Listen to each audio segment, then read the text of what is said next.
Før du lukker øjnene og lader søvnen tage dig, husk at trykke på abonner og give videoen en like, slik at du kan følge os videre ned i mørket, der mytene bor.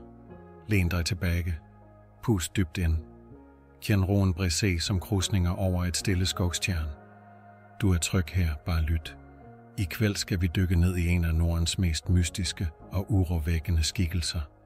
En ånd, som lever i vandets spejl, i skumringen mellem det synlige og det usætte. Nøkken, han som spiller på sin fele og lokker dig nærmere. En forfører, en fare, et evigt mysterium. Gennem gamle sagn, hviskede historier og folkets frygt lever Nøkken videre. Han er både skønhed og skræk. Et væsen født af dybet og af menneskets længsel, et af det, som ikke kan ejes. Lad os sammen vandre langs elvebredden over myrer og under måneskin og lytte til tonene, som drager os ind. Velkommen til historien om Nøkken. Vandet vågner. Det begyndte som så mange sagen med vand. Ikke det brusende havet eller de mægtige elvene, som skærer gennem landskab og bærer med se handel og nyheder. Nej, det begyndte med de tavse, mørke tjernene. De, som ligger skjult mellem åsene, indhyllet i tåge, beskyttet af granskog og stilhed. Der, hvor sollyset bare sjældent når helt ned til bunden, og hvor lyden af dine egne skridt bliver slugt af mose og duk. I det gamle Norden, længe før moderne veje krydsede landet, og før kirker steg op ad bakken, levede mennesket tæt på naturen. Alt i naturen havde ånd. Fjellene, træerne, vinden og ikke mindst vandet. Vandet var ikke bare livgivende, det var levende. Det kunne hjælpe, men også straffe. Det kunne skjule, lokke, forvrænge og fortære. I denne gamle tankeverdenen fandtes det ikke noget tomrum. Der det var vand, fandtes det noget eller nogen, som vogtede det. Nøkken var ikke et navn, alle vågede os i højt. Nogen kaldte ham bare han i vandet. Andre brugte kaldenavn som Vasmanden eller Tjernsfolket. At nævne ham direkte kunne vække hans opmærksomhed, og det ønskede man for alt i verden at undgå. For Nøkken var ikke en venlig ånd. Han var vakker, ja, uforglemmelig vakker i nogen savn, men som alt for mange skønheder var han også farlig. Menneskene troede, at Nøkken boede i stillestående vand. Elver havde sine egne ånder, som Fossegrimen og Elvepikken, men Nøkken holdt til i tjern, dammer og indsøer.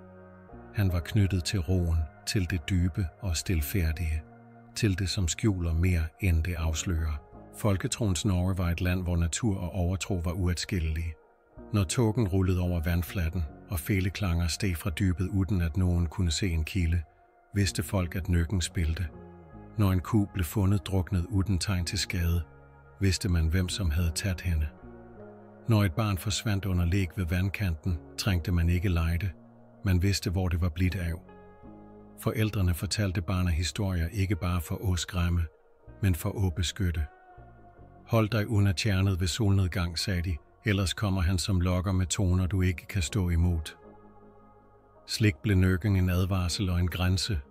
Han markerede skellet mellem tryg grund og farlig territorium, og kanskje havde de ret. For gennem generation efter generation gik det samme historierne igen i daler og bygder på begge sider af grænsen mellem Norge og Sverige. Fortællinger om en skabning, som kunne tage form som en mand med langt mørkt hår, eller som et dyr. En svart hest med våde øjne, en svane med blodrøde fjer ved næbbroden, men altid med det samme målet, at lokke dig nærmere vandet. Men hvor kom han fra? Var han engang menneske? Var han en ånd skabt af gudene? Eller en forbandet sjæl, dømt til at spille fele under månen for evig tid? Nogen segn fortæller, at Nøkken er en falden vandånd, en slags modpart til de lysere vættene. Han blev ikke kastet ud af himlen, men han valgte mørket. Andre fortællinger siger, at han er resterne af en hedens guddom, glemt af tiderne, når reduceret til skygge og sang. At han spiller, fordi det er det eneste, han husker, og at han lokker, fordi han selv ikke ved andet.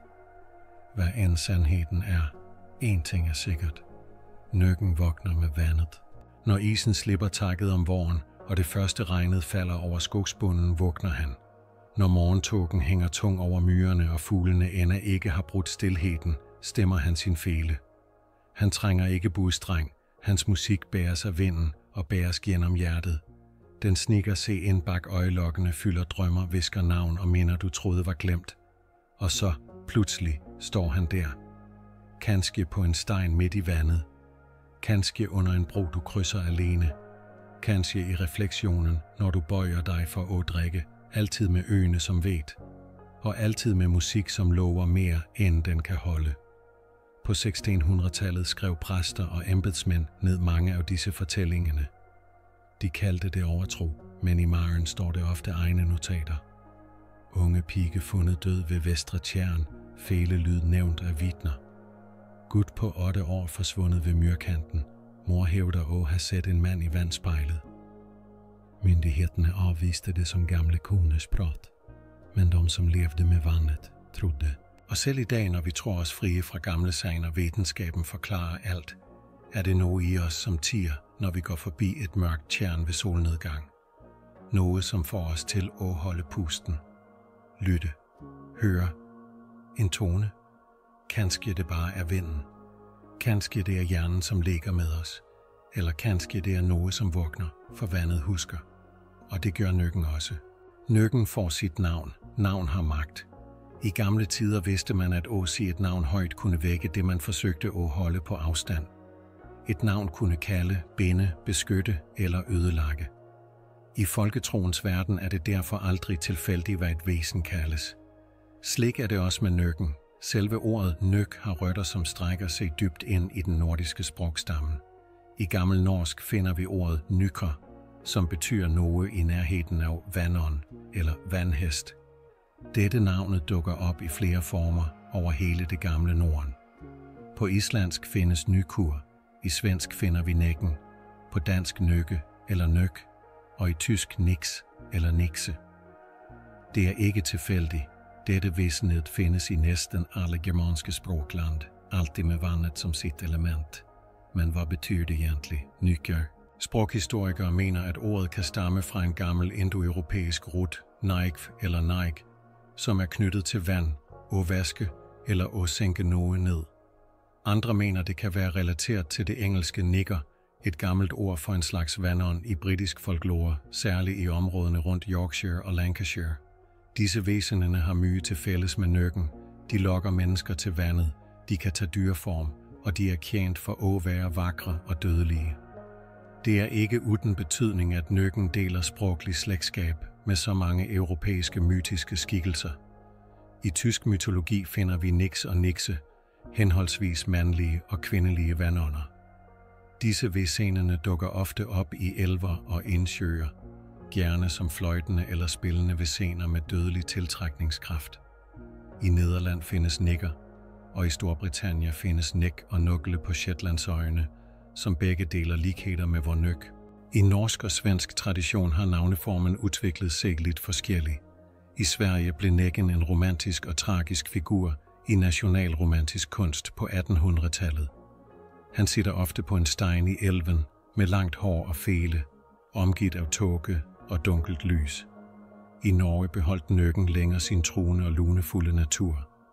Selvom enkelte historier giver ham melankoli og ensomhed, er han først og fremmest farlig. Et væsen, du bør frygte mere end forstå. Navnet ændrer sig også med dialekt og landskab. I nogle bygder kaldte man ham bare han i vandet. Andre steder hed han Vasmanden, Vatnvetten eller Myrtrollet. Alle navnene bærer i sig en respektfuld afstand. For at nævne ham direkte kunne vække hans vrede.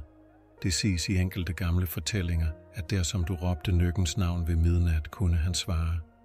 Ikke med ord, men med lyd. En streng som brast, et skvulp under vandflatten, et kaldt vindkast langs nakken. Det findes også gamle magiske tekster og formaninger, der nøkken nævnes ved navn. I enkelte optegnelser fra norske præstegæld på 1700-tallet kan man finde nedtegnede bønner og besværgelser, hvor man enten påkalder eller forsøger at fordrive nøkken.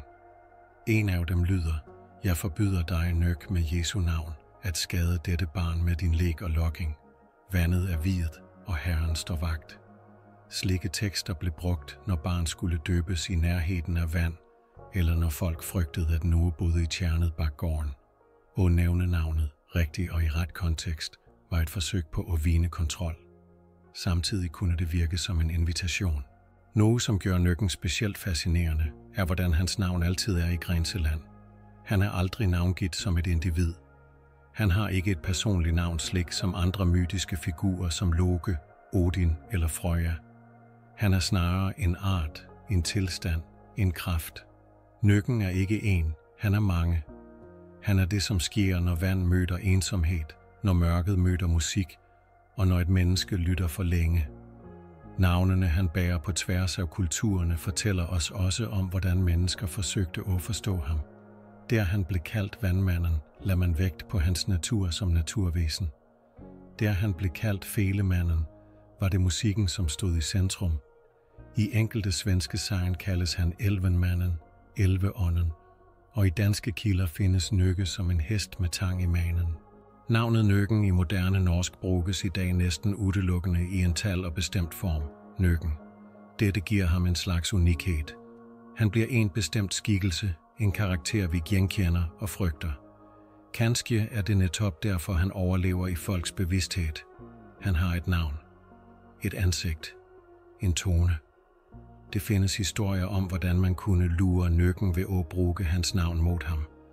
En ung mand kunne råbe, Nøkken, lær mig at spille. Og om han var modig nok og mødte vandånden med respekt, kunne han få en gave. Men gaven kom aldrig uden pris. Den, som lærte at spille af Nøkken, blev aldrig helt fri. Strengene kunne aldrig stilles. Musikken ville forfølge ham i søvne. Fingrene ville blø på fela. Nogen blev gale. Andre forsvandt i vandet, som om de måtte give noget tilbage. Navnet da var både nøkkel og forbandelse. I nogle versioner af sagnet hedder det, at hvis du kunne navnet på Nøkken, hans egentlige navn, det første navnet, kunne du sætte ham fri. Men det navnet er tabt. Kanskje det aldrig fandtes. Kanskje det er netop det, som gør ham evig, at ingen længere ved, hvem han egentlig var. I dag bruger vi fortsat ord som Nøk i moderne sprog, om en i andre sammenhænger. Det findes slægtskab med ord som nøkrosen, den gule vandliljen, som vokser i indsjøer, kanskje ikke tilfældig, for i enkelte sagen står det, at Nøkken elsker disse blomsterne. Nogen siger, han fletter dem ind i håret, når han spiller for at lokke barn. Andre siger, at da liljerne vokser tæt, bor Nøkken nærmest overfladen. Men uanset hvad han kaldes, Nøkken, Nykker, Nækken, Niks, Vasmanden, er han altid den samme. En skikkelse ved grænserne af vor verden, med navnet som det første sløret mellem os og ham. Og kanskje, bare kanskje, hvis du går stille nok ved et skovstjern, og hvis du lytter med hjertet åbent, vil du høre det. En streng som strammes, et navn som viskes, og så en tone. Den første, forføreren med fela. Langs de dybe skovstjernene og de tavse indsjøene, der Tokka ligger tyk som ånde fra gamle drømmer, findes det en lyd, som bryder stilheden. Ikke råb, ikke skridt, men toner. Sagte, klagende toner, som svæver over vandfladen som en bøn i vinden. Det er Nøkken, som spiller. Blandt alle skikkelser i nordisk folketro er det få, som er så stærkt knyttet til et enkelt instrument, som Nøkken er til fela. Ingen anden vandånd har denne tydelige forbindelsen til musik, og ingen anden spiller så vakkert eller så farligt. Det siges, at Nøkkens felespil kan få dyrene til at tie, vinden til at stoppe, og menneskers hjerter til at glemme, hvem de er. Men hvorfor fele? Hvorfor blev det akkurat dette instrumentet, som knyttede sig til vandåndens væsen?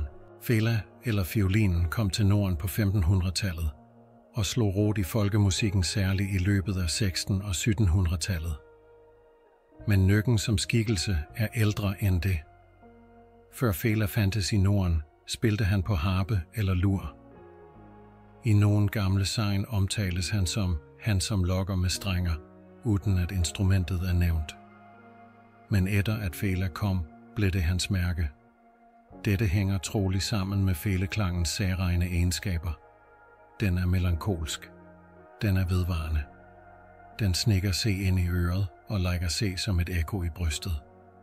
Feletoner kan føles som minder. De bærer på savn, på søvn, på håb. Og netop derfor blev fela knyttet til noget overnaturligt, noget uden for menneskets rækkevidde. I skumringen kunne en tilfældig tone fra skoven betyde, at Nøkken spilte. Menneskene frygtede det, men kunne heller ikke modstå det. Gutter og piger gik ud for at lytte til trods for advarsler. Nogen vendte tilbage, tavse og bleke. Andre blev aldrig set igen. Et af de mest kendte norske sagnene om Nøkken og Fela stammer fra Østerdalen. Der fortælles det om en ung gut, som elskede musik, men aldrig fik det til. Han kunne øve i timevis, men tonerne klang fladt og falskt.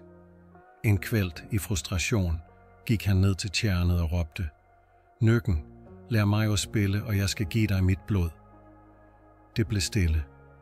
Så lød en tone, en eneste lang tone, klar og lys, som fra en fele stemt af himmel og helvede på én gang.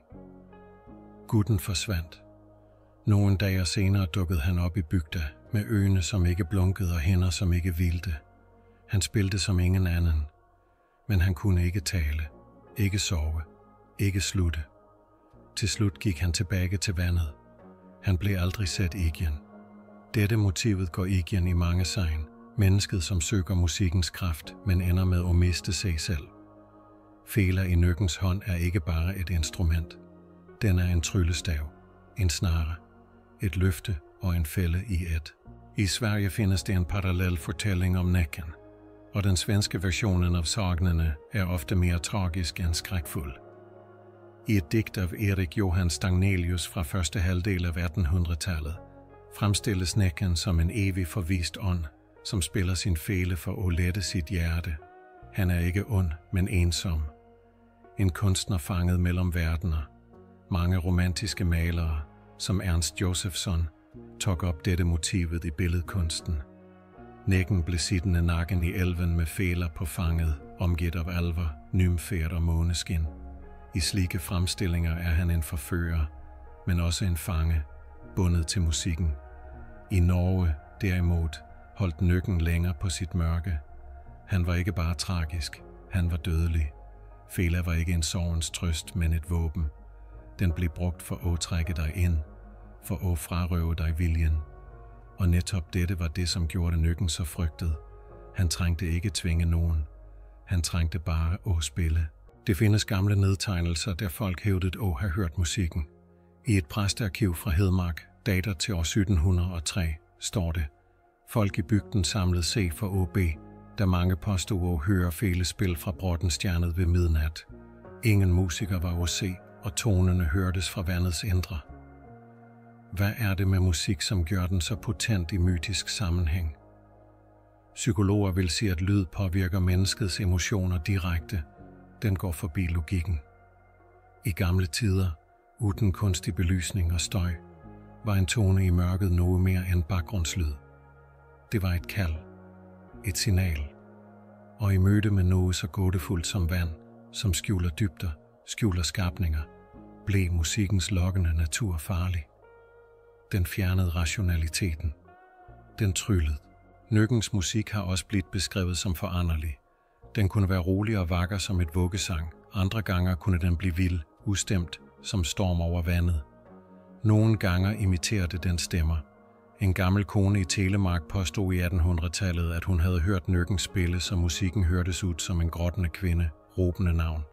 En ung mand skal have løbet til vandet og aldrig vendt tilbage. Felespil kunne også bruges som test. En mand, som ville finde ud om tjernet var hjemsøgt, kunne spille nogle toner med ryggen mod vandet. Om han hørte svar, eller om buen begyndte at gli af sig selv, vidste han, Nøkken var der. Men det fandtes også de, som forsøgte at tvinge Nøkken til at lære dem. Det findes sagn om spillemænd, som ofrede sin egen søster, hund eller hest i vandet for at vinde Nøkkens gunst. Gaven var stor. De blev de dygtigste spillemændene i landet, men også forbandet. De kunne aldrig gå i kirken. Deres felespil vækkede tårer og galskab. En fortælling nævner en spillemand fra Valdres, som skal have spillet så stærkt, at bruden på et bryllup blev grebet af angst og kastet se i elven. Det findes også beskrivelser af, hvordan Nøkkens fele så ud. Nogen siger, at den var lavet af menneskebein og hestehår. Andre, at den var skåret af rot i bunden af et druknet træ. Den havde aldrig mere end 3 strenger, men kunne spille som om den havde 1000. Og lydens af folk kunne ikke efterlignes, det var altid noget andet ved den. I dag er Nøkken og Fela fortsat tæt sammenknyttet i norsk og svensk kultur. I musik, digt og kunst optræder han ofte med instrumentet sit, ensom, gådefuld og farlig vakker. Musikken lever, selvom troen kanskje har falmet. Kanskje er det netop derfor han fortsat spiller, fordi han ved, at vi lytter, uanset hvor moderne vi tror os at være. Og en kvælt, når mørket sænker sig og vinden stilner, vil du kanskje høre det. En tone over vandet. En fele. Ikke din. Ikke nogen andres. Bare hans. Ofrene, som aldrig kom hjem. I folketroen er det altid en pris. Der det findes skønhed, findes fare. Og der nøkken spiller, findes det altid nogen, som ikke kommer tilbage. Det er en stille tragedie, som går igen i historierne. Navn, som væskes i ettertid. Piger og gutter, som smyger sig til vandet ved skumring. Mennesker, som trækkes mod lyden, mod musikken, mod noget de selv ikke kan forklare. Og vandet, som til slut lukker sig over dem, uden et eneste spor. Blandt de ældste nedtegnede historierne om nøkken findes fortællinger om barn, som forsvinder. Ikke revet med af strømmen, men lokket. Ikke skrækket eller strittet imod, men godt stille som i trance mod vandets mørke kerne. I en bygdesamling fra Gudbrandsdalen dater til midten af 1800-tallet fortæller en gammel kvinde om sin søster, som blev borte, da de var små. Det var en stille sommerkvæld, og jentene lekte ved Myra-bakgården. Pludselig hørte de feletoner, først svage, så klarere. Den yngre søsteren rejste sig og gik, den ældre blev stående. Hun råbte, men søsteren snudede sig ikke. Hun gik ret mod vandet og forsvandt baksivende. Kroppen blev aldrig fundet. Det var nøkken, som tog hende, sagde den gamle kvinde. Og det værste var, at hun smilte. Dette motivet, smilet, frivilligheden, er kanskje det mest uhyggelige. Det er ikke vold. Det er ikke brot. Det er som en søvn, de ikke vågner fra. Som en kærlighed, de ikke kan forklare. Et andet kendt sagn stammer fra Skåne i Sverige. Der fortælles det om en ung mand, som gik ned til elven hver kvæld efter arbejde. Han blev sat sitte på en stein, lyttende. Han sagde til familien, at han hørte noget vakkert. En dag gik han som vanlig, ud efter solnedgang. Han kom aldrig tilbage. Nogle dage senere fandt de støvlerne hans pænt pladseret ved elvebredden. Denne form for forlokking er et gennemgående træk ved nøkken. Han griber ikke, han jager ikke, han venter, og så spiller han. Det er ofrene selv, som kommer til ham, lokket af toner, som ingen anden kan skabe. Blandt de mest rystende historierne findes fortællingerne om barn. I enkelte bygder i Norge blev barn instrueret fra svært ung alder i, hvordan man skulle undgå nøkken. Aldrig gå alene til vandet, sagde mødrene. Aldrig bøj dig over vandspejlet. Og hvis du hører fælespil, løb, ikke snu dig. Men barn er nysgerrige, og i en verden, der mørke og lys lever side om side, var det mange, som ikke hørte efter. En folkevise fra Telemark, som trolig stammer fra 1700-tallet, handler om Ejlita Jente, som hørte nøkkens spil. Hun var 7 år gammel, står det, og gik til tjernet for at se. Hun blev borte. Dagen efter fandt forældrene hendes skoene og en blomsterkrans ved vandkanten. I vandet lå det en eneste tone igen, så sagde visen. Hvad det betyder, ved ingen. I Danmark findes lignende fortællinger, der nøkke, deres variant af nøkken, tager form af en svart hest. I nogen sagen inviterer den barn op på ryggen sin. Hver gang et barn sætter sig, vokser dyret. Når det sidste barnet klatrer op, løber den ret ud i søen og drukner dem alle. I slike fortællinger er det ikke musikken, men illusionen, forvandlingsevnen, som lurer menneskene i døden. Men i Norge og Sverige er det næsten altid fejler, og det er næsten altid ensomme mennesker, som bliver ofre. De, som bærer sorg, de, som søger stilhed, eller de, som bærer på drømmer større end bygda de bor i. En speciel fortælling, bevart i en dagbok skrevet av en præst i Västergötland på slutten av 1700-tallet, beskriver en enke, som hver nat gik ned til elvebredden. Hun skal have mistet sin mand i en ulykke og kunne ikke slippe sorgen. En nat skal hun have hørt musik, så vakker, at hun gråd. Dagen efter fandt man hende siddende ved vandet med lukkede øjne og et smil på læbene. Hun pustede ikke. Præsten skrev, hun gik ikke mod døden, men mod musikken. Det var noget i hende, som længtede. Hvad siger dette om Nøkken og om os? Kanskje det er derfor han virker. Fordi vi alle bærer på noget, en sorg, en dragning, en uro. Og musikken taler til det, vi ikke forstår. Nøkken træffer ikke øret først. Han træffer hjertet. Ofrene hans er ikke bare kropsligt borte. De er savn, de er minder, de er varsler. I gamle tider blev slikke hændelser brugt som advarsler. Ikke vær som hende, ikke lyt for længe. Det blev sagt, at den, som blev taget af Nøkken, kunne høres råbe på årsdagen for sin forsvinding. Eller at det ved solnedgang kunne komme små ringbølger på vandet, som om nogen gik ud i det, igen og igen. I nogle sjældne fortællinger overlever ofrene, men aldrig uden ar.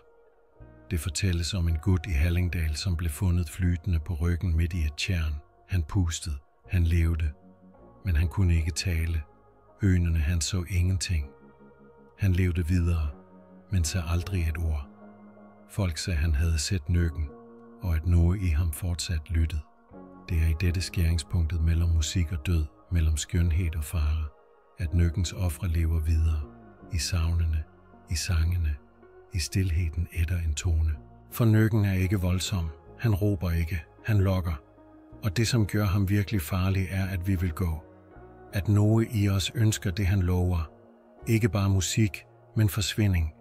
Ikke bare skønhed, men udslettelse. At vi, i et stille øjeblik, forstår dem, som gik, og kanskje selv tager et sten nærmere vandet. Nøkken i ulike landsdeler.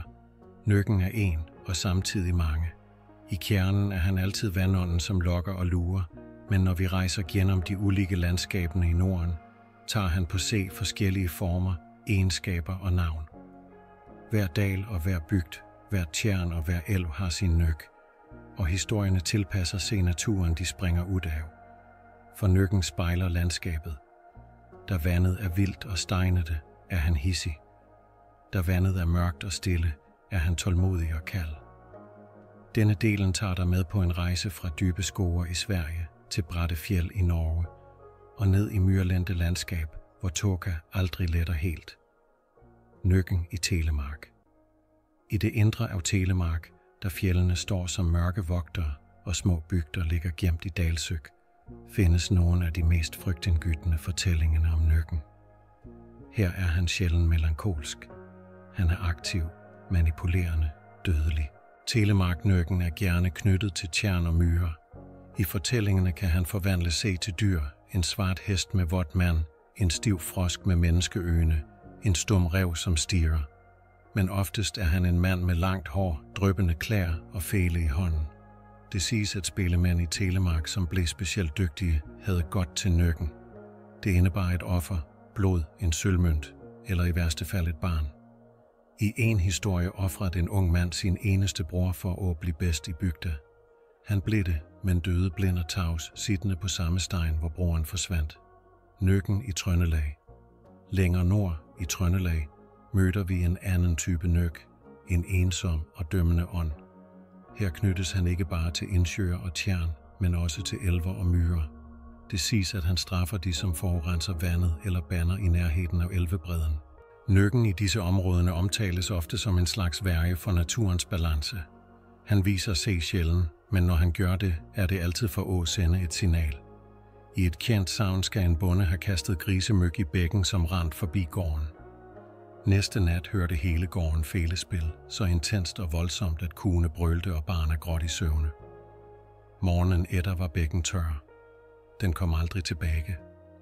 I Trøndelag kan Nøkken også være hjælpsom, men bare mod folk, som viser respekt. En historie fortæller om en jente, som mistede faren sin i en flom.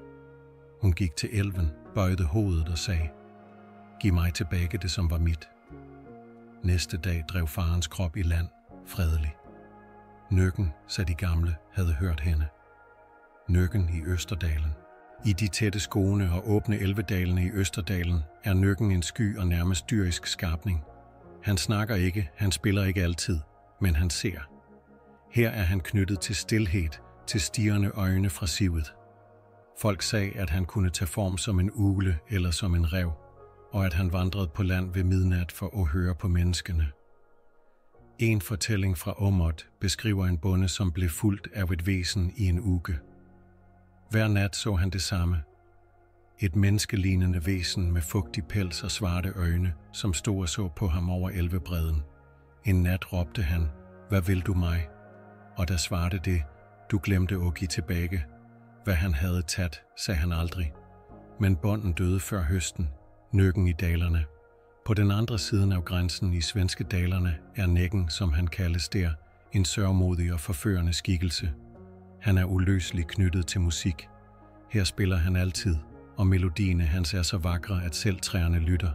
I mange fortællinger herfra er Nækken en forbandet ånd, dømt til at spille til evig tid, fordi han syndede som menneske. Nogen sagen siger, at han var en dygtig musiker, som druknede sin forlovede i jalousi. Andre siger, at han nægtede at give fra se musikken til Gud. Som straf må han nå lokke mennesker ned til se, ikke fordi han vil, men fordi han må. Dalerne af fortællingene er ofte fulde af vemod. En kendt ballade fortæller om en jente, som bliver lokket til at danse med Nækken i elven. Hun danser sig ned i dybet, men i vandet bliver hun selv til en skygge, dømt til at spille med ham for altid. Det siges, at om man lytter nøje ved visse tjern i Siljansbygdene, kan man høre to fæler, den ene vakker, den andre sørgmodig. Nøkken i Bohuslän. Ude ved kysten i Bohuslæns granitrammede landskab møder vi en sjældnere variant af Nækken, en vandånd, som har flyttet sig nærmere havet. Her beskrives han som mere lunefuld og direkte farlig. Han kan drukne fiskere, slå over båder og sende tåge over havnen. Her tager han ikke bare form af en mand, men også som tang og tare. En legende fortæller, at et barn forsvandt fra strandkanten, og at moren i dagevis lette. Til slut fandt hun barnets kåbe, sammenfiltret i tang, som lå pænt foldet på bjerget. Hun råbte mod havet, du skal ikke få mit barn. Samme nat blåste en storm op, og tangbæltet forsvandt. Dagen efter drev barnet i land, levende, men uden tale. Nøkken i Sørlandet. I de sørligste delene af Norge, i Agder og langs kystmyrerne, er Nøkken næsten glemt, men han findes. Her går han ofte under navn som Vaskarlen eller Vandmanden. I nogle fortællinger er han bare en skygge i vandet, en bølge, som går modsat vej, eller en lyd i sivet. Men en fortælling fra Farsund skiller sig ud. Der blev det sagt, at Nøkken holdt til i en dam ved en gammel mølle. Når nogen bandede eller lå for højt i nærheden, begyndte vandhjulet at gå, selv uden vand. Og så kunne man høre fæletoner fra dammen. En gut, som engang kastede en sten i vandet, blev fundet næste dag med is på huden, midt på sommeren. Han levede, men sagde aldrig, hvem han havde set. Uanset landsdel har Nøkken én ting til fælles. Han er knyttet til menneskets forhold til naturen, og særligt til det, vi ikke forstår. Han er mørket i vandet, stemmen i vinden, musikken, som får os til at glemme alt andet. Og det er landskabet selv, som former ham. I Telemark er han rå og kraftfuld. I dalerne er han tragisk og vakker. I Trøndelag er han en vogter. I Bohuslän er han havets hånd. Men alle er de Nøkken, og alle venter. Gaver til vandet. I en verden, der vandet kunne le, råbe og trække derned, måtte mennesket finde måder at blidgøre det på. Vand var ikke bare en naturressource, det var et væsen. Et levende, vågent rum, som kunne velsigne eller straffe. Og i dybet satte han som vogtede det, Nøkken. Derfor bar folk med se mere end bøtter, når de gik til kilden. De bar respekt, de bar frygt, og de bar gaver. At give noget til Nøkken var ikke en handling af kærlighed, men af nødvendighed. En form for kontrakt. En hvisking til mørket. Jeg ser dig. Ikke rør mig. Blandt de ældste og mest udbredte skikkene var at kaste små mønter i vandet. I flere deler af Norge og Sverige blev dette gjort ved visse tjern eller brønner. Det var ikke store værdier, en koppermønt, nogle gange bare en spiker. Men det var symbolet, som talte. En gave for tryg færdsel, for godt fiske, for beskyttelse. Mange kaldte det at købe se fred. En særlig kendt praksis i Telemark var at kaste en brødbit eller en kage i vandet ved sæsonstart for fisket. Det blev sagt, at Nøkken måtte smage noget, før han lot der tag fra hans domæne. Enkelte steder blev det også ofret salt, en værdifuld ressource i ældre tider, og derfor et stærkt tegn på alvor. At kaste en klype salt i vandet, før man vaskede se, var både hygienisk og rituelt. Det rensede, men det beskytter også. I Sverige var skikken med at give jern særlig udbredt. En liten spiker, en knappenål eller et stykke hestesko blev kastet i vandet som værn mod onde magter. Jern blev sat på som en ren og stærk kraft, noget som onde væsener ikke tålte. Men når det gjaldt nækken, var det et tveægget sværd. Nogen troede jern skræmte ham, andre troede det virkede som betaling og gjorde ham mere villig til at lade der være i fred. Det findes også skildringer af mere personlige gaver. I nogle fortællinger ofrede folk sit hår. En flette blev klippet og kastet i elven. Dette var særlig vanligt i overgangsriter, når en pige gik fra barndom til kvinde. En symbolsk gest. Dette er mit offer. Nå kan jeg gå videre. Men det blev altid gjort med andagt. Det blev sagt, at om du kastede hår i vandet uden respekt, kunne nøkken komme for at hente resten. Nogle steder ofrede man blomster, men ikke hvilke som helst. Nøkroser, de gule vandliljerne, var hellige. Disse vokste ofte i tjern, der nøkken boede. Det blev sagt, at om man plukkede dem uden at give noget tilbage, kunne man blive forfulgt af feletoner i drømme. En pige i Gudbrandsdalen skal have gjort det, plukket en lilje og led. Natten efter skreg hun i søvne og vågnede med vand i håret. Ingen forstod hvordan. Hun leverede liljen tilbage næste dag, og musikken stoppede. Et andet rituale var stilhed. Nogle steder var det vanligt at holde andagt ved vandkanten, før man tog af det. Og bøje hovedet, kanskje sige en bøn eller bare stå stille. Dette var vanligt ved brønner, men også ved naturlige vandkilder. Særligt i områder med levende folketro som Østerdalen og deler af dalerne blev slike stunder sat på som nødvendige. Det findes også mere mørke skikker. I ældre tider, før kristendommen havde helt fortrængt de gamle skikkene, findes det fortællinger om blodofre, ikke menneskeblod, men dyreblod. En dråbe fra et lam, en hane, som blev slagtet ved Elvebredden. Dette blev ikke gjort ofte og blev set på som alvorligt, men det hændte. Når en elv tog for mange liv, når en bro kollapsede, når fisket døde ud, der kunne man vende se til det ældste blod som gave til vandet. Disse skikkene fik ofte et kristent skær etter hvert. Præster advarede mod hedensk praksis, og mange ritualer blev skjult bag bøn eller højtid. Men handlingerne fortsatte. At kaste et sølvkors i vandet før dåb. At lægge en brødbit i bækken efter begravelse. Symbolerne ændrede sig, men nerven forblev den samme. En bøn til det dybe om fred. En fortælling fra Røros fortæller om en kvinde, som hver sankthansnat gik til elven og kastede 3 blå blomster i strømmen. Hun sagde aldrig hvorfor, men folk vidste. Søsteren hendes druknede der som barn. Ingen krop blev fundet.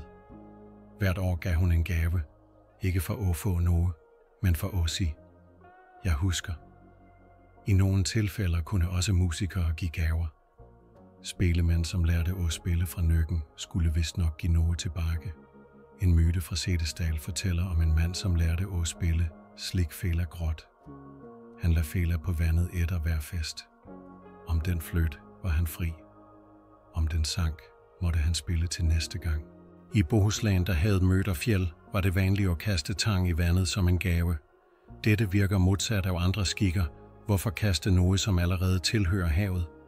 Men tanken var, at tangen måtte tages fra land. At fjerne noget fra kysten og give det tilbage var et tegn på ydmyghed. Et lille offer for at vise, at man forstod balancen. Og kanskje var det netop det, alle disse ritualerne handlede om. Balance. Et udtalt regnskab mellem mennesket og naturen. Nøkken var ikke bare ond, han var en del af denne balancen. Men han var farlig, hvis man glemte ham. Hvis man tog for mye. Hvis man hånte eller overså. Derfor gav man noget. En mønt. En tone. En tanke. Kanskje det er derfor, det fortsat ligger mønter i gamle brønner, selv i dag. Kanskje vi husker mere, end vi tror. Kanskje det fortsat findes steder, hvor vandet vugger, og hvor en gave, liten og stille, fortsat kan gøre en forskel. Den triste sjælen. Langt borte fra larmen og mennesker stiger findes vand, som aldrig fryser. Tjern så dybe, at bunden aldrig er set, selv ikke når solen står højt. Rundt dem vokser det mose og vier, og træerne bøjer sig innoverer, som om de lytter. Det er i slikke landskab nøkken bor. og det er i slike stilheder hans egentlige natur kommer til syne, ikke som et skrækkens væsen, men som en sjæl i evig sorg. Det er let at se på Nøkken som et monster, som den som lokker, den som dræber. Og det er han i mange fortællinger, men gennem flere lag af savn viser det se et andet billede.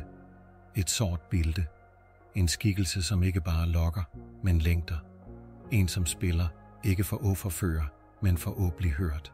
I svenske kilder, særligt fra Dalerne og Värmland, fremstår Nækken ofte som en forbandet ånd. Han er ikke en djævel, men et menneske, som blev noget andet. Nogen sagn siger, at han var en spillemand, som syndede. Han spilte på hellige dage, han nægtede at give Gud æren for musikken sin, eller han forførte med tonerne sine. Som straf blev han dømt til at spille under vand i al evighed, uden hvil, uden glemsel. Andre fortæller, at han druknede. Et kærlighedsbrud, en død i elven, en selvmordshandling, og sjælen kunne ikke finde fred. Vandet tog ham, men slap ham ikke. Og nu sitter han der, kvæld efter kvæld, med fæler i hånden, og minderne dryppende fra strengene. I et digt fra 1800-tallet, skrevet af den svenske poeten Erik Johan Stagnelius, beskrives Näcken slik. Ensam vid bäckens rand han sitter, klädd i mörker, med toner som gråter. Han minns ej varför han spelar mer, bara att han ej får sluta. Denne forestilling af Nøkken som et væsen drevet af sorg, fik særlig fodfæste i nationalromantikken. Kunstnere som Ernst Josephson og Richard Berg malte ham som en vakker, men sørgmodig mand, nakken ved elvekanten, omgivet af alver eller med hånden hvilende på fæla. Disse billeder skabte en ny tolkning, ikke som rovdyr, men som offer. Men også i norsk tradition findes glimt af denne siden. En fortælling fra Numedal beskriver en ældre kvinde, som hver kvæld gik ned til elven for at høre på musik. Hun blev sat siddende på en stein, i stilhed med lukkede øjne. Da hun døde, fortalte datteren, at moren havde sagt, han spiller for sig selv, men jeg hører ham. Han er så alene. Det findes også historier om Nøkken som grotter. Ikke med tårer, men gennem toner. På regntunge nætter, når vinden stilner og ingen fugl synger, kan musikken hans blive en jamring. En lang, ulmende klang, som ikke lokker, men sørger. Et gammelt sagn fra Østerdalen fortæller om en gut, som sovnede ved elvebredden og drømte. I drømmen så han en mand, våd og blæk, sitte med fæler i hænderne og sige, kan du høre mig? Jeg husker ikke, hvorfor jeg begyndte. Da gutten vågnede, var fæler i drømmen fortsat i øret. Han lærte at spille, men han sagde altid, at tonerne ikke var hans egne. Denne koblingen mellem musik og sorg gennemsyrer næsten al fortælling om Nøkken. Han spiller ikke bare for at lokke, men fordi han ikke kan lade være. Fordi han ikke kan tie. Tonerne er hans sprog, hans minde, hans forbandelse. Og det er her det tragiske ligger. Nøkken er ikke nødvendigvis ond. Han er fanget, og i sin fangenskab søger han kontakt. Men kontakt med mennesker ender ofte i død, fordi han ikke ved, hvordan han skal nærme se på andet vis. Det han længter efter, ødelægger han. Flere sagn peger på denne uforløste længsel. En svensk fortælling fra Helsingland siger, at Näcken engang forsøgte at fri til en kvinde. Han lod hende høre musikken, viste se i menneskeskikkelse, og hun kom til vandet. Men da hun så ham, snudede hun og løb. Han blev stående alene. Siden da, siger sagnet, spiller han hendes navn på fæla. Om du lytter godt, kan du høre det i melodien. I nogle få og sjældne fortællinger kan Nøkken snakke. Ikke med ord, men i drømmer. Han kan vise sig for barn og ensomme, altid med samme budskab. Jeg husker ikke længere, hvem jeg var. Det findes også teorier blandt folklorister om, at Nøkken er en metafor for selve sorgens væsen. Han bor i det dybe, det ubevidste. Han er den længselen, vi ikke forstår, det tabet, vi ikke klarer at udtrykke. Hans musik er trøsten, som aldrig helt lindrer. Den er vakker, men den gør vondt. I moderne tid har denne forståelsen blivet mere tydelig. Kunstnere og forfattere skildrer Nøkken som en antihelt, en skikkelse i konflikt med sin egen natur. Han vil ikke skade, men han er laget for det. Han søger nærhed, men alt han berører går til grunde. Kanske det mest gripende bildet finnes i et svensk barnerim fra 1900-tallet. Näcken spelar i vassen grå. Ingen vet varför. ingen kan forstå. Men varje gång ett barn försvinner faller ett strå och tonen brinner. Her er nækken ikke fine, han er gåte.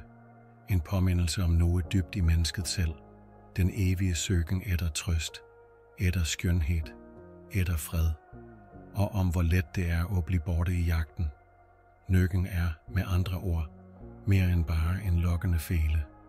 Han er en sørgende sjæl, et billede på, hvad som sker, når man er glemt, men fortsat lever. Når man spiller, fordi man ikke ved, hvad andet man skal gøre. Og kanskje, næste gang du hører en tone over vandet i kveldsmørket, er det ikke et kald. Kanskje det er en bøn. En ensom melodi fra dybet, som bare vil blive hørt. Mødet i skumringen. Solen hang lavt over trætoppene, da Martha trådte ud af skobrynet. Hun bar en kurv med urter, nyplukket fra jordet ved morens hage, men hun havde glemt at gå hjem i tide. Dagen havde været tung. Faren var syg igen. Moren tavs og slitten. Og broren han havde begyndt at snakke med præsten. Martha kendte sig alene, og da vinden havde visket i græsset og fuglene stilnet, havde hun valgt at følge stien, som førte til vandet. Tjernet hed Svartegråpa. Ingen kaldte det ved navn, om de kunne undgå det. Folk sagde det ikke havde bund, at det var laget af en tåresjø fra da jorden var ung. Martha troede ikke på slægt. Hun var 17 år, stærk og rationel. Hun vidste, at historier blev fortalt for at kontrollere, for at holde unge kvinder hjemme, for at skræmme dem fra frihed. Men likevel, da hun stod der, og så vandfladen ligge stille som mørkt glas, kendte hun noget glide ind under huden. Ikke frygt, ikke glæde, bare nærvær. Hun satte sig på en stein. Stilheden var tyk som mose. Kurven faldt til siden, men hun brydede sig ikke. Hun lyttede. Og så hørte hun det. Først som en næsten uhørlig vibration, som vinden i ejstreng. Så sagte, som en tone, lav og vemodig, stigende op af intet. Det var ikke fugl, ikke frosk, ikke menneske. Det var en fele. En tone, holdt med en hånd, som aldrig blev slitten. Hun rejste sig ikke. Hun flygtede ikke. Hun lyttede. Musikken vokste, lad se over hende som et tæppe. Hun så billeder for se, minder, kanskje eller drømmer hun ikke huskede at have drømt. Moren som lå. Broren, da han var barn. Faren, som bar hende på skuldrene. Alt, som havde været godt og godt tabt. Musikken gjorde ikke vondt. Den bare viste. Så lød stemmen. Du hører mig. Hun snudede sig. Ikke med et ryg, men langsomt, som om kroppen vidste allerede. Der stod han i vandkanten. Ikke nakken, ikke dryppende, men mere som en skygge med form. En mand med langt hår, mørkt som nat, og øjne, som skinte som månespejl i mørkt vand. Han holdt en fele i hånden. Buen hvilte mod strengen. Hvad er du? Hviskede Martha. Jeg er han, som venter. På hvad? Han smilte. Ikke hånlig, ikke varmt. En sørgmodig krusning. På nogen, som ikke løber. Martha så på ham. Han var vakker, men ikke menneskelig vakker. Det var noget uden for tid ved ham, som en melodi, du har hørt i en drøm og ikke kan glemme. Hun burde have været red, men hun kendte sig rolig. Nummen, er det du, som spiller? Jeg spiller for hende, svarede han. Hvem er hun? Han så ud over vandet. Hun, som glemte mig. Hun, som gik. Nå spiller jeg for at huske, men det bliver svagere for hvert år. Martha vidste ikke, hvorfor hun svarede, men ordene kom. Jeg kan lytte. Han så på hende da, og noget i blikket hans skiftede, som om en vind blåste gennem øjnene hans, og hun kendte sig kald. Men kan du blive? Hun nølte. Det var en mærkelig følelse, som må stå ved kanten af en afgørelse, hun ikke havde planlagt. Hun tænkte på farens sygdom, morens stilhed, brorens bøn. Hvad ventede hende hjemme? Bare slidt og sorg. Her var det musik. Her var det fred. Hvis jeg bliver, sagde hun, hvad sker der? Der bliver du en del af vandet. Du vil aldrig kende tid. Bare toner. Og du? Jeg vil ikke være alene. Martha gik et skridt nærmere. Vandet rørte ikke ved tæerne hendes, men det var som om det ventede. Som om tjernet pustede og ventede på hendes næste bevægelse. Hvor mange har du kaldt før mig? Han så ned. Felehånden hvilte. Mange. men ikke slik som dig. Hvorfor ikke? Du spørger. Stilheden faldt igen. Så lød et råb i det fjerne, en stemme svak, men virkelig, morens stemme. Martha trak pusten. Hun så på skikkelsen foran sig, vakker, ensom, uendelig. Jeg kan ikke blive, men jeg kan huske. Han nikkede. Så, uden ord, løftede han fele og spilte. En enkel melodi, 3 toner. Ikke for å lokke, men for å si farvel. Hun gik baklæns op stien, og han blev stående ved bredden. Da hun snudde se, var han borte. Men melodien satte hjertet hendes i mange år. Hun glemte den aldrig. Og hver gang hun hørte vinden spille over vandet, vidste hun, at han fortsat var der, og at han ikke var sent. Bare trist. Nøkken og spejlet i vandet. Se ned i vandet. Hvad ser du? Kanskje ansigtet dit. Øjne, som spejler lyset. Et smil. Et drag af alder. En rynke, du ikke lader mærke til før nu. Kanskje et udtryk, som ikke helt passer med, hvordan du føler dig inde i. Kanskje ser du noget andet. I folketroen var det aldrig ufarligt at spejle se i vand. Et spejl, ja, men ikke neutralt. Det var en dør. En åbning. Og i mørkt vand kunne man se mere end bare sit eget ansigt. Man kunne se det som ventet. Eller det, som allerede så på dig. Nøkken og spejlbilledet er uadskillelige i mange nordiske segn. Han viser se ikke nødvendigvis foran dig.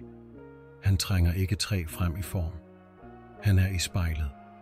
Ikke som en skygge bag dig, men som noget i selve billedet. En forandring i blikket dit. En ujævnhed i overfladen.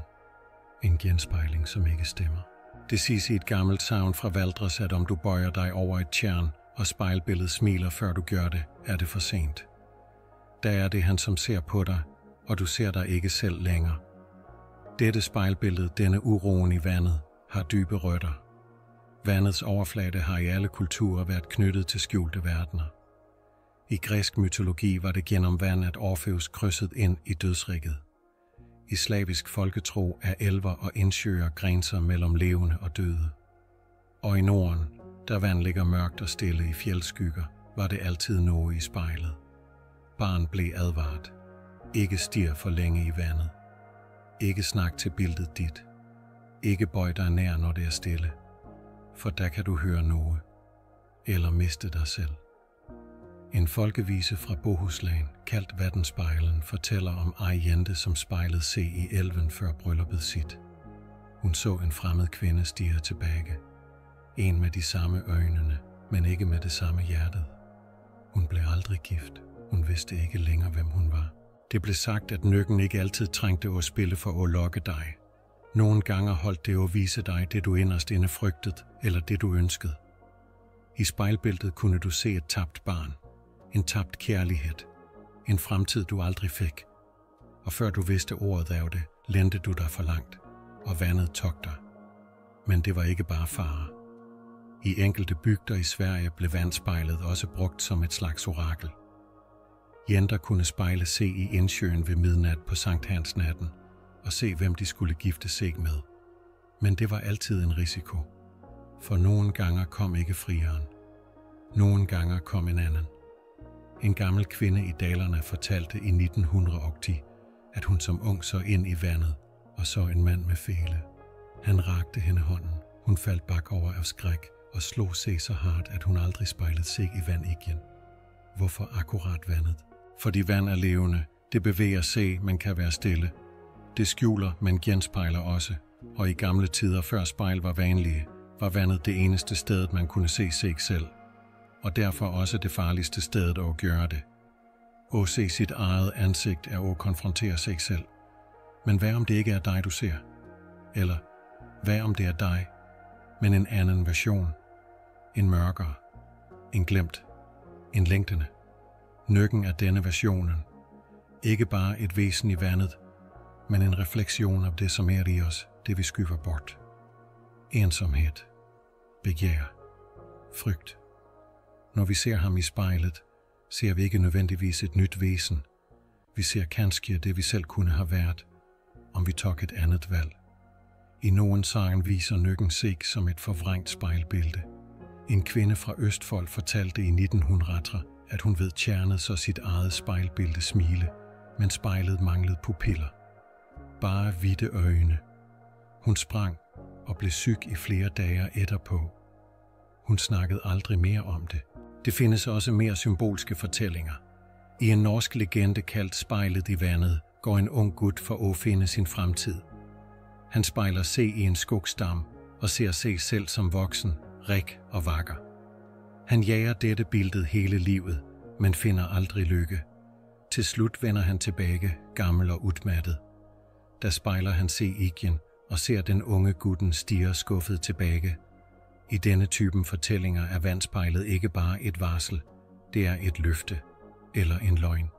Og Nøkken, han er den, som holder spejlet oppe, den som lader dig se, men aldrig gratis. Det siges, at nogle spillemænd kunne spejle Felasi i vandet, før de spilte, og se om Nøkken var fornøjet. Om billedet var klart, kunne de spille trygt. Om det flakkede, måtte de tie. En mand fra Hallingdal skal have ignoreret dette og brak hånden under dansen samme kvæld. Han så ikke spejlet, sagde folk. I dag, når vi har spejl i hvert rum, glemmer vi vandets kraft. Men gå til en mørk dam, se ned, når månen spejler se, og ikke et eneste siv rører se. Der forstår du, Nøkken er ikke altid i vandet. Nogle gange er han under huden, i blikket som svarer, før du spørger. I en tone, du husker, men aldrig har hørt. Og i spejlet i vandet venter han. Ikke på at tage dig, men på at vise dig det, du helst vil slippe at se. Beskyttelse mod Nøkken. Det findes ved scener, man kan jage med ild. Andre holder man borte med kors, bønner eller salmer. Men Nøkken, han er tålmodig. Han kommer ikke løbende. Han hvisker. Han venter. Og netop derfor er han så vanskelig at være sig imod. Ligevel har folk gennem århundreder forsøgt, ikke ved at jage ham, men ved at afmærke se. Gøre se usynlig for ham. Holde se uden for hans greb, for man kunne ikke besejre ham. Bare beskytte se. I Norge og Sverige udviklede det se et mangfold af metoder og ritualer for at holde Nøkken unna. Nogle blev nedtegnet af præster, andre overlever gennem generationer af bedstemødre og vismænd. Hver handling bar i se en forståelse, at det findes noget i vandet, og at respekt er det første skjoldet, jernets magt. En af de mest udbredte formerne for værn var jern. Ikke fordi det skadede Nøkken direkte, men fordi det holdt ham på afstand. Jern var et symbol på det smide, det menneskeskabte, en kraft stærk nok til at tvinge kaos i form. Mange mente Nøkken ikke kunne krydse jern. Derfor var det vanligt at bære en jernnål i skjortekragen. Nogen bar en liten hestesko i bæltet. Andre tog med en spiker og kastede den i vandet, før de vaskede se. Det hed, at om du badede uden jern på dig, risikerede du at blive dræt ned. I nogle bygder blev det banket en spiker ind i en træstamme ved vandet, før man fiskede. Ikke som offer, men som grænse. En klar besked. Herfra og ikke længere. Stål og sølv. Ved siden af jern havde også stål en speciel kraft. Særligt smidstål som en kniv eller en sid. Mange fiskere havde en liten kniv i støvlen. Ikke for at bruge, men for at bære. En kvinde fra Sør-Trøndelag fortalte i 1912, at hun altid bar et barberblad under skørtet, når hun hentede vand. Han liker ikke stål, sagde hun. Det minder ham om at blive glemt. Sølv blev brugt mere sjældent. Det var kostbart. Men i særlige situationer bar man sølvkors, sølvspænder eller sølvbelagte runer. Et sølvkors rundt halsen kunne beskytte dig mod Nøkkens fælespil, mente mange. Men det måtte være gitt, ikke købt. Arvet sølv bar i sig kraft fra forfædrene, runer og besværgelser. Før kristendommens indtog bar folk kundskab om runer og magiske tegn. I ældre sagen findes omtale af runestaver, som blev ridset i bjørk og kastet i vandet for at dæmpe åndenes magt. En rune kaldt algis, formet som en gren med 3 udstikkere, blev brugt for beskyttelse. Den kunne ridses i 3 pinder og lægges ved bredden eller bæres på kroppen. Det blev sagt, at om Nøkken forsøgte at spille, ville tonen stilne i nærvær af slikketegn. Et andet virkemiddel var ord.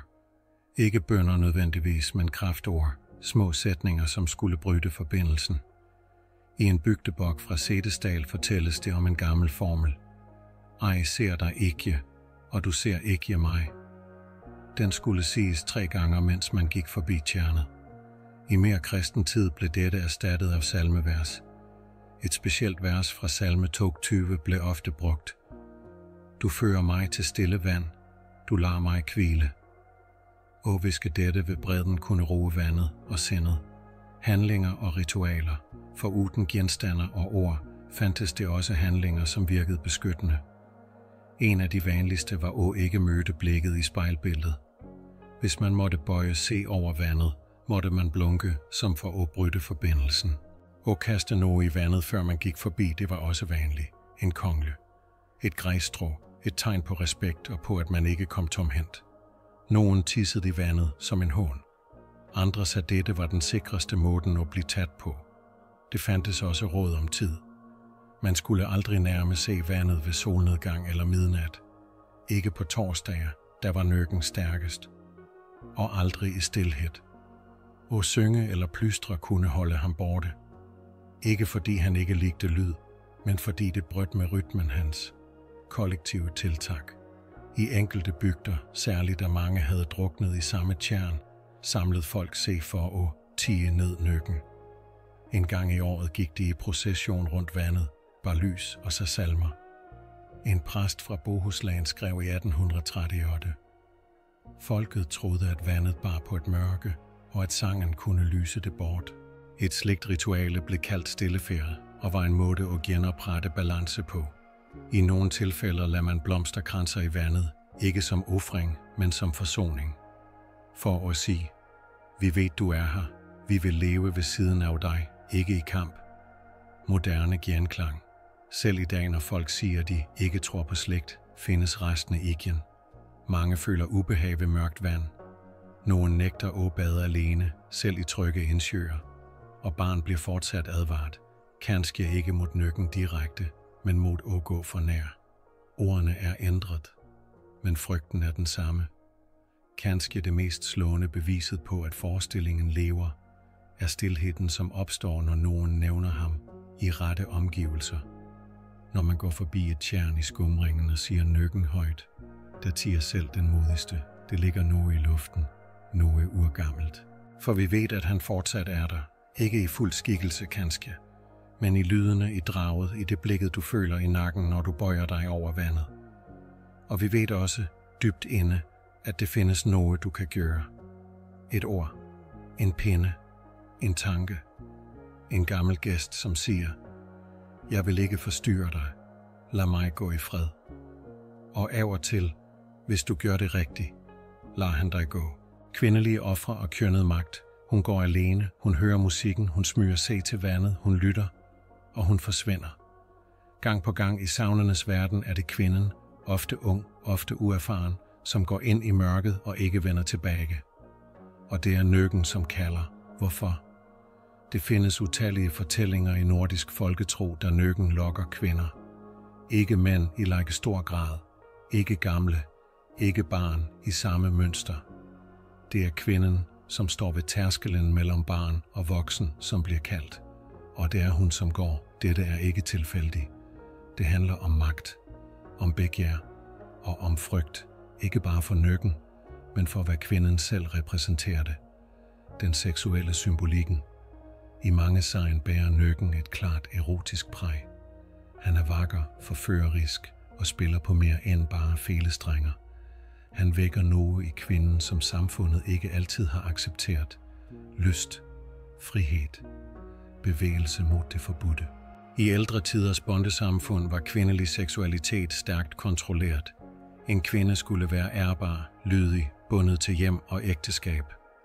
Men nøkken lokker hende ud, bort fra pligtene, ned til det dybe. Og dette gør hende farlig, ikke bare for sig selv, men for balancen i bygda. Når en kvinde i savnet følger musikken og forsvinder, er det også en fortælling om samfundets frygt for kvindens egne valg. Hun følger ikke morens råd.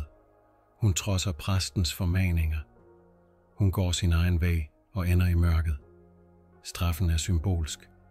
Et kendt sagn fra Telemark fortæller om Ingebjørg, en gårdspige, som blev forelsket i en spillemand. Han blev kaldt for vakker til at være fra bygda. Han spilte for hende hver kvæld. En nat forsvandt hun. Det siges, at hun blev set dansende på vandet med håret flyttende som siv, før hun sank. Hun blev for varm, sagde gamle kvinder. Hun fulgte lysten. Her er nøkken ikke bare en ånd, men et billede på forbudt begær, og kvinden, som giver sig hen, må dø. Jomfruelighed og overgang. Mange af ofrene i fortællingene er unge jenter, ofte nævnt som ugifte eller jomfruer. Dette er vigtigt. I folketroen er det at være jomfru ikke bare en fysisk tilstand, men en liminal fase, et mellemrum. Mellem barn og voksen, mellem tryghed og ansvar, mellem uskyld og kundskab. Det er i dette mellemrummet nøkken finder hende, og det er her han har magt. Flere fortællinger beskriver, hvordan jenter på vej til sit første møde med kærlighed, en frier, et stævnemøde eller en fest, pludselig bliver borte. En historie fra dalerne fortæller om Lina, som skulle møde sin udkårede på sankthansnatten. Hun klædte sig i hvidt, som skikken var, men hun nåede aldrig frem. Bare fodsporene i græsset ledede mod tjernet. Det blev sagt, at nækken så hende som brud. I slike sagen bliver nøkken en slags anti-ægtemand. Han, som ikke tilbyder tryghed og slægtsnavn, men forening i døden. En anden type frihed. Moralsk kontrol. Folketro var ikke bare overtro, det var også socialt værktøj. Historierne blev fortalt for at opdrage, for at kontrollere. Når mødre advarte døtrene mod at gå til vandet efter mørkets frembrud, var det ikke bare for at beskytte mod drukning. Det var for at forhindre ulydighed. Når præster snakkede om nøkken fra prædikestolen, handlede det ikke bare om at bekæmpe hedenskab. Det handlede om at advare mod fristelse. Nøkken blev dermed en kanal for social disciplin. Et væsen, som fik ansigt hver gang en kvinde ikke fulgte normerne. Det var lettere at sige, hun blev taget af nøkken, end at sige, at hun valgte fejl, eller at hun valgte i det hele taget. Symbolsk modstand. Men i nogen sagen er mødet med nøkken også et valg, og ikke nødvendigvis en straf. I en fortælling fra Värmland hører en ung kvinde musikken, men hun snur sig ikke væk.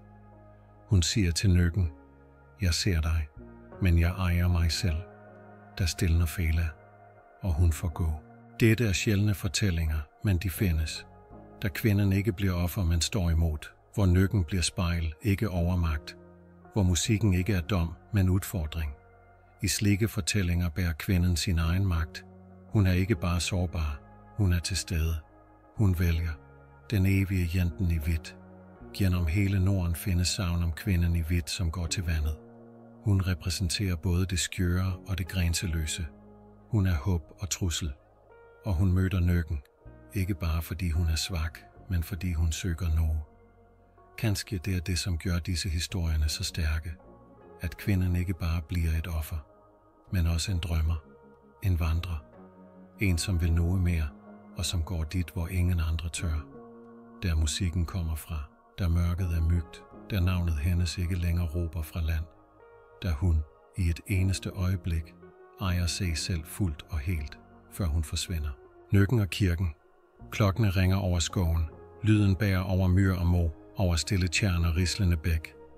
Det er søndag. Folk går til kirke. Men i vandet, like bortenfor, vibrerer strengene på en anden fele. En tone, som ikke stammer fra Guds hus. For mens klokkerne kalder til bøn, kalder nøkken til dans. Forholdet mellem nøkken og kirken var aldrig neutralt. I kristendommens indtog i Norden blev nøkken en fiende. En konkurrent om menneskets sjæl, om dets opmærksomhed, og kanskje vigtigst om dets frygt, fra væsen til dæmon. I førkristen tid blev nøkken set som en ånd blandt mange. Ikke ond i sig selv, men lunefuld. En del af naturens væsen, med egne regler, kræfter og grænser. Han måtte respekteres, men ikke nødvendigvis bekæmpes. Med kristendommens ankomst på 900- og 1000-tallet ændrede dette sig. Pludselig fik slike skabninger en ny rolle. De var ikke længere naturånder. De var forbundet med djævelen. Alt, som ikke tilhørte kirkens lære, måtte enten helliggøres eller fordrives. Nøkken blev dermed ikke bare et væsen i vandet. Han blev et symbol på det syndige, det hedenske og det kødelige, en djævelens tjener. En prædiken fra Oslo bispedømme på 1200-tallet advarede: det, som spiller i vandet, spiller ikke for Guds ører. Det er djævelens strenger, du følger, om du danser til slike toner. Præster og præstegårder. Mange fortællinger fortæller om præster, som forsøger at fordrive nøkken. I en historie fra Akershus riger en præst ud til et tjern efter flere drukningsulykker. Han læser salmer, hælder vievand i vandet og rejser et trækors ved bredden. I flere år er vandet stille, men så bliver korset glemt. Det vælter i stormen, og natten efter hører en gut fælespil i drømmen. En kvinde forsvinder næste uge, slikke fortællinger siger mye. Ikke bare om nøkken, men om kampen mellem det gamle og det nye. Præsten repræsenterer orden, skrift og tro. Nøkken repræsenterer kaos, natur og fristelse. De to verdenene støder sammen, og ingen af dem vinder helt. I nogen sagen bliver nøkken stille i møde med kirkeklokkene. Han flygter, når de ringer. I andre svarer han tilbage med mørkere toner, med tåge, med ulykker. Klokkene som våben. Kirkeklokkene havde i folketroen en særlig kraft. De var ikke bare til for at kalde folk til messe, de jagede også bort det onde. Man troede lyden af kirkeklokkene kunne drive bort underjordiske væsener, trold, vætter og nøkken. Derfor blev klokkeringing brugt i tider med uro. Hvis nogen druknede, og man mistænkte nøkken, ringte man ekstra med klokkene i dagene efter. Det blev sagt, at han ikke tålte lyden, at det mindede ham om det tabte, eller at han engang havde været en engel, som faldt. En historie fra Gudbrandsdalen fortæller om en klokker, som tog sig til rette og ringte uventet en torsdagskvæld. Kort tid efter hørte han fælespil uden for stuevinduet. Da han åbnede, stod det våde fodspor på trammen, men ingen skikkelse. Han kom for at minde mig om, hvem som rår ved vandet, sagde han etterpå. Dåb og navnet som skjold. I kristen tradition har dåb en stor betydning, både som indvielse i troen og som beskyttelse. I folketroen blev uddøbte barn set som særlig udsat for åndenes magt, og nøkken var en af dem, som kunne tage slike sjæler. Flere fortællinger beskriver, hvordan barn, som døde før dåben, blev lokket af nøkkens musik. Han tilbød dem et sted i dybet, et slags hjem. Nogen mente, at slike barn selv kunne blive vandånder. Andre sagde, de dansede med nøkken i evighed. Som følge af dette var det afgørende at døbe barn raskt. Ikke bare for sjælens frelse, men for at beskytte dem mod vandets dragning. Navnet var også en form for værn.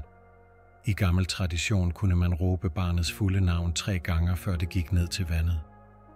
Dette skulle forankre sjælen. Navnet var mere end en identitet. Det var en lænke til verden, en knude, som nøkken ikke kunne løse. Kristne symboler i møde med det hedenske.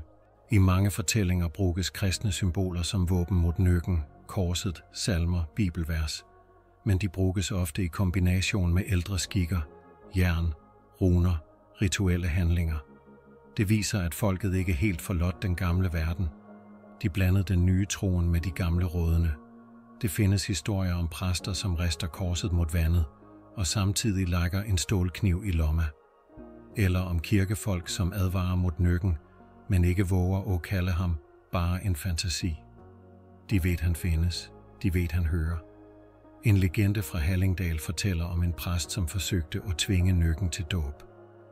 Han gik ud til vandet og læste det hellige ritualet, mens en flok samlede sig på bredden. Men da han kastede vievand i vandet, spræt Fela op fra dybet og traf ham i ansigtet.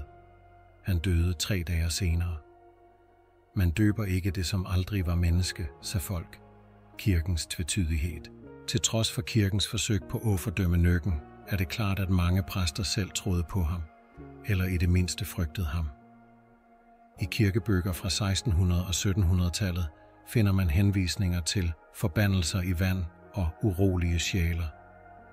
Nogle præster skrev ned historier om nøkken i marginalerne på sine prædikensamlinger, ikke for at le af dem, men for at minde sig selv om, hvad folk troede. Og kanskje i de mørkere kvældene, fordi de selv havde hørt toner, de ikke kunne forklare. Magtens grænser. Kanskje handler det til slut om dette. Kirken kunne bygge med sten. Den kunne diktere bøn, dåb og salmer. Men den kunne ikke fjerne dybet. Ikke det i vandet, og ikke det i mennesket. For i menneskets sjæl findes det en længsel efter det skjulte, det vakre, det farlige.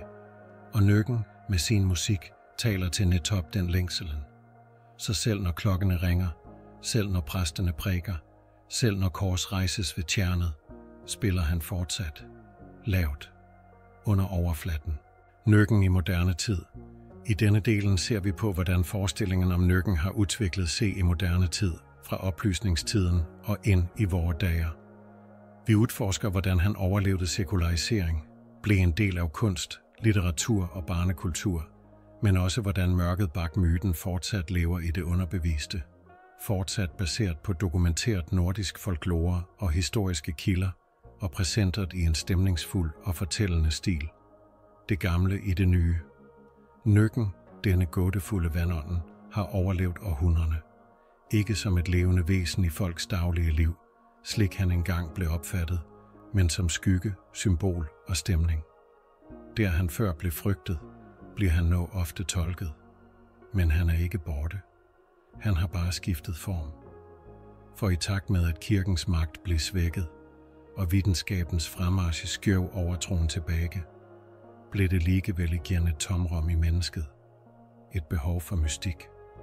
For det ubegribelige. Og her finder nøkken fortsat plads. Romantikken og nøkkens genfødsel. Flere nordiske poeter tog nøkken ind i poesien.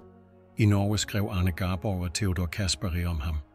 Men mest kendt er kanskje Johann Sebastian Welhaven, som i digtet Nøkken 1831 beskriver den forføreriske, sørgmodige ånden, som lokker barnet til dybet. Her er nøkken ikke ond, han er ensom, dømt til at spille alene for evigt. Samtidig brugte komponister ham som inspiration. Edvard Grieg skabte med sine klaverstykker stemninger, som mange mente mindede om nøkken. Dybe klangfarver, melankoli og flytende bevægelser, særligt i Nocturno og Bækken. I Sverige skrev Wilhelm Petersson Berger stykket Nækken, og i Finland tonesatte Jean Sibelius folketroens mørke i flere værk.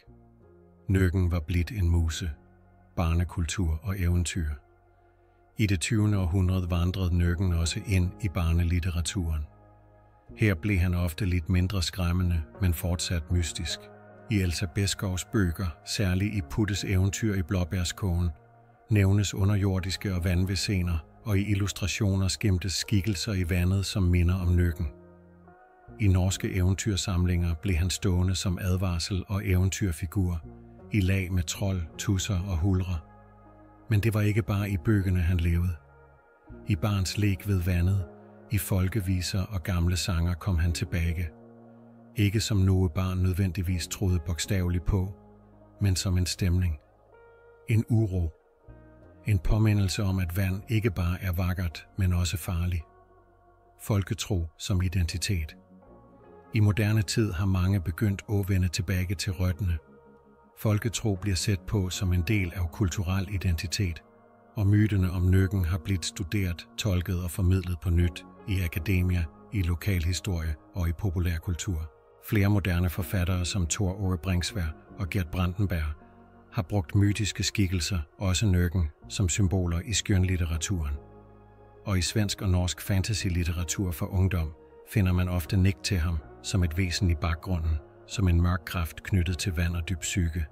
Nøkken er blivet en metafor for depression, for afhængighed, for begær, for alt det uforståelige i menneskesindet. Nøkken på nettet. I det 21. århundrede har nøkken også fundet vejen til internet. Digitale kunstnere skaber moderne versioner af ham, nogen som skrækindgytende monstre, andre som sørgmodige alver.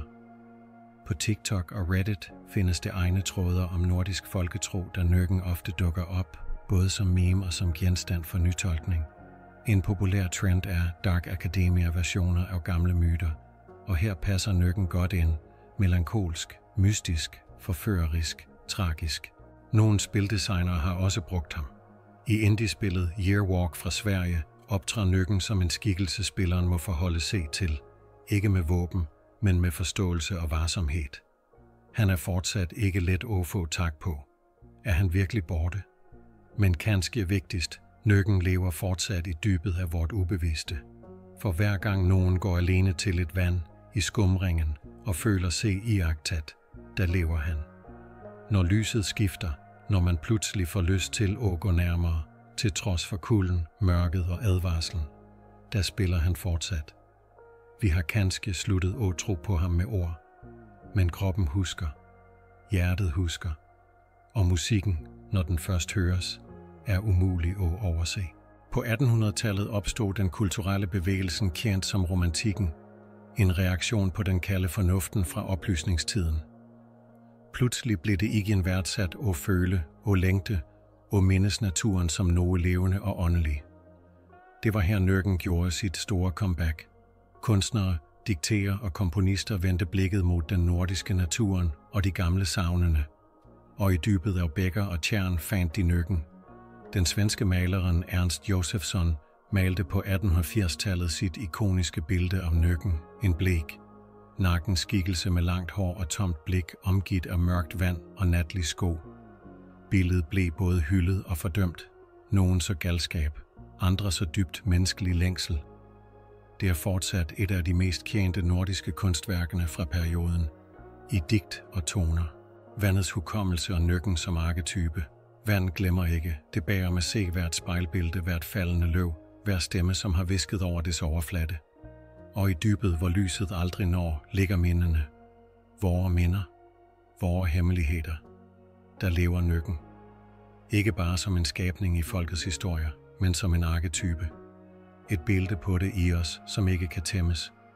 Det sårbare, det dragende, det farlige. Vandet som spejl. I mytologi og psykologi er vand ofte et billede på det ubeviste. Det dybe, ordløse sted i menneskesindet, der minder, traumer og drømmer bor. Det er ikke tilfældigt, at Nøkken dukker op netop i vand.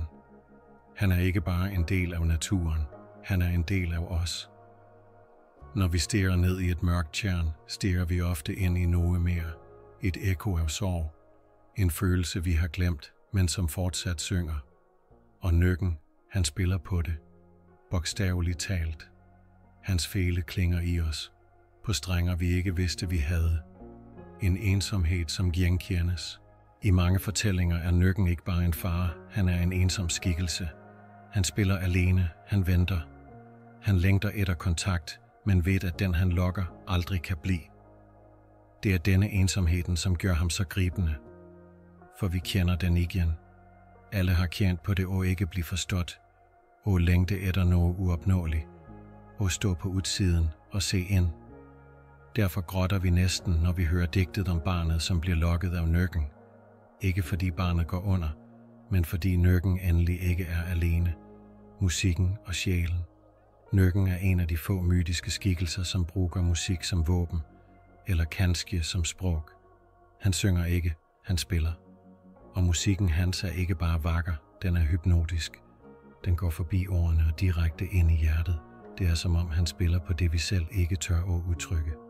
Sorg, begær, tab, skyld. Og i det øjeblikket, vi lytter, åbner han døren til det, vi ellers fortrænger. Psykologisk set er det dette arketyper gør. De sætter form på det formløse, giver navn til det navnløse, og Nøkken er en mester i dette. Han siger, se på mig, og du ser dig selv. Undertrykkelse og projektion. Carl Gustav Jung, den schweiziske psykolog, beskrev, hvordan arketypiske billeder fra mytologi og drømmer spejler sider ved os selv, særligt de vi fortrænger. Han kaldte det skyggen, og i nordisk mytologi er Nøkken en levende skygge. Han er begæret, vi skammer os over. Frygten, vi ikke tør indrømme. Skammen, vi bærer uden at vide hvorfor. Når Nøkken fremstilles som farlig, er det ofte fordi han minder os om vor egen sårbarhed. Og når vi advarer barnet mod ham, er det ikke bare for at beskytte dem mod drukning, men mod noget dybere, livets uundgåelige fare. Den dragende døden. Et af de mest gådefulde trækkene ved Nøkken er, at han ikke bare dræber, han forfører først. Og mange historier fortæller om folk, som går villige, som ved, at de er i fare, men ikke klarer at snu. Dette har ført til tolkninger, hvor Nøkken bliver et billede på selvmordstrang eller dyb livsangst. Men kanskje er det ikke bare døden, han tilbyder. Kanskje er det stilheden, friheden, en pause fra det uudholdelige. Derfor opleves han både som trøst og trussel. Og det er netop det, som gør ham så menneskelig. Den maskuline sorgen. Et aspekt, som sjældent trækkes frem, er, hvordan Nøkken repræsenterer en form for maskulin sorg. Han er ikke et monster i traditionel forstand, men en mandlig skikkelse, som grotter, længter og udtrykker følelser gennem kunst. I en kultur, hvor man ofte har blivet lært at undertrykke følelserne sine, bliver Nøkken et uvanligt billede. En mand, som ikke skjuler sin smerte. Det kan være derfor, han stadig vækker sympati hos dem, som møder ham, selv når han er farlig. Han er ikke bare et symbol på død, men på det at leve uden at blive set. Nøkken i drømmer og kunst. Selv i dag dukker Nøkken op i moderne drømmeanalyse, billedkunst og psykoterapi. Han repræsenterer den delen af psyken, vi ikke forstår, men som kræver vores opmærksomhed. Mange beskriver drømmer, da de står ved et vand. De ved, at noget venter under overfladen, men tør ikke se. Dette er Nøkkens landskab. Og når kunstnere maler ensomme skikkelser i blåtoner, i vand eller regn, er det ofte Nøkkens arketype, de spejler, selv uden at vide det. Han er den kollektive følelsen af at være i live i en verden, som ikke altid giver rum for det, vi virkelig føler. Et spejl, ikke et svar. Til syvende og sidst er Nøkken ikke en forklaring. Han er et spejl. Han viser os det, vi allerede ved, men ikke tør at se. Derfor overlever han. Ikke i vand, men i vor måde at føle på. Han forsvinder ikke med moderne lys, forskning eller teknologi. For han lever ikke i mørket derude, men i mørket herinde. Og så længe det findes vand, som spejler os, findes han. Den sidste tonen, natten er mørk over tjernet. Stjernerne har spejlet se i det stille vandet, og tågen ligger lavt som en pust fra noget urgammelt. Dette er stedet, hvor mange har mødt ham, og hvor vi nå skal møde ham for sidste gang. For nå nærmer vi os slutten. Ikke bare slutten på denne rejsen, men på Nøkkens egen vej. For selv det ældste mindet har en ende. Men før han forsvinder, spiller han en sidste tone. Den sidste vandreren. En kvæld i en liten grænd dybt inde i de norske skåne kom en fremmed. Han var ingen ungdom, men bare i se noget søgende, som om han havde lyttet til en sang hele livet, uden at finde kilden. Folk i bygda havde hørt historierne. Ingen gik ned til tjernet efter mørkets frembrud. Ingen badet, selv ikke på de varmeste sommerdagene. For alle vidste, at han fortsat var der. Men fremmedmanden spurgte ikke. Han bare gik. Hver kvæld nærmere vandet. Og hver kvæld lidt stillere, som om han lyttede. Genklang. En nat var det ikke længere bare stilhed. Det kom en tone, svag, sørgmodig, som om den blev spillet på en fele laget af vand og længsel. Manden gik nærmere, sat se ved vandkanten, og han svarte, ikke med ord, men med tårer, med minde, med noget, som havde været stængt inde alt for længe. Han hviskede ikke navn. Han havde ingen bøn, bare tilstedeværelse. Og Nøkken, skjult under vandflatten, ventede. Men denne gang lokkede han ikke. Han lyttede. For første gang på århundreder blev musikken delt. Den gamle skyggen. Nøkken havde levet i tidens skygge længe. Han huskede de første gangene, han så mennesker, deres frygt, deres fascination. Han havde set sko blive til by, myter blive til bøger, og sagen blive glemt. Men han huskede også noget andet. En gang før han blev det, vi kaldte Nøkken, havde han været noget andet. En vogter. En ånd. En del af vandets cirkel. Ikke bare fare, men balance. Det var først, da menneskene glemte respekten og begyndte at herske over naturen, at han blev mørk, ensom og frygtet. Et sidste ønske. Fremmedmanden og Nøkken blev siddende på hver sin side af spejlet, den ene i luft, den andre i vand. Og i dette møde blev noget klart. Nøkken ønskede ikke at lokke mere. Han ønskede at blive hørt. At spille sin sidste tone, ikke som fare, men som minde. Som bærer af alt det tabte, alt det stille. Og så, som i en gammel drøm, rejste han se. Ikke fysisk, men i vandets form. I tågen. I vinden, som strøk over vandflatten. Og han spilte. En tone, som bar 1000 år. Et ekko af sorg, skønhed og stilhed. Og manden lyttede. Vandet stilner. Etter det var alt roligt. Tonen sluttede ikke bråt. Den gled over i naturens egen pust. Sivet stod stille. Månen steg. Og fremmedmanden rejste se, med øjne fulde af tårer, han ikke kunne forklare. Han gik ikke tilbage til bygda. Han bare blev borte. Nogen siger, han forsvandt. Andre siger, han blev et med vandet. Men de ældste, de som fortsat tror, siger, han var den sidste, som hørte nøkken spille, og han forstod. En ny stilhed. I dag er det få, som går til tjernet, ikke af frygt, men af glemsel. Men indimellem stopper nogen op, ser ind i vandet, og i spejlbilledet, bak sit eget blik, skimter de noget andet, noget ældgamlet. Og kanskje, hvis du lytter rigtig en kvæld, kan du høre det også. En tone, en stemning, en sorg. Den sidste tonen fra nøkken. Kære lytter, tak for, at du blev med helt til enden af denne lange, dybe rejsen ind i nøkkens verden. Du har lyttet til 15 kapitler, historier formet af ægte nordisk folklore, af minder fra stillestående vand og skygger i sivet. Vi har set nøkken ikke bare som et savnvæsen, men som et spejl på menneskesindet, på ensomhed, begær, sorg og skønhed. Kanskje har du fundet en bid af dig selv i denne fortælling. Noget stille, genkendelig. Noget du ikke vidste, at du bar på. Om du har likt det, du har hørt, sætter jeg stor pris på, om du trykker på liker-knappen, abonnerer på kanalen og deler denne fortælling med nogen, som trænger en rolig stemme og en dyb historie. Og når, luk øjnene, lad sidste tone synke ind, og lad nøkken hvile i dig i vandet og i mindets spejl. Vi hører snart igen. God nat.